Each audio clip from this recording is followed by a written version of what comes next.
Saturday morning order ni Kuya Fernando. Ayan, order ni Kuya Fernando yung crab roll salad na 30 pieces, isang tray. Ayan, napakaaga ng order ni Kuya kasi dadali nila sa Tagaytay.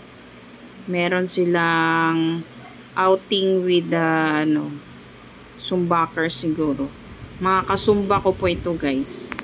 So, ayan, yung crab roll salad ko, ayan, napakasarap niyan, guys, napaka-healthy.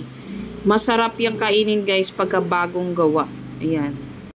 Yan, second order ko ni Sir Jose Magnayi. Ayan, ang order niya, 50 pieces na mix, California Maki and crab roll salad.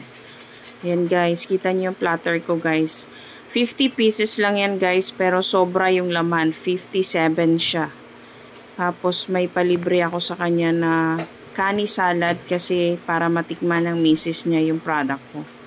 Ayan, kasi gusto ng asawa niya na mag-reseller. So ayan, sana magustuhan ni ma'am.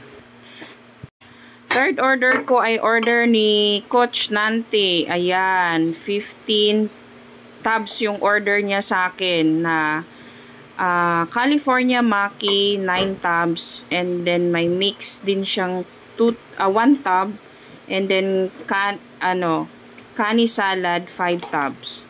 So free ko sa kanya yung isang tub na mix.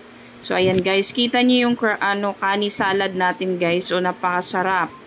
Ayan, umaapaw pa sa laman. So hindi yan tinipid sa ingredients. Sulit na sulit yan, guys, pag nag-order kayo ng product ko.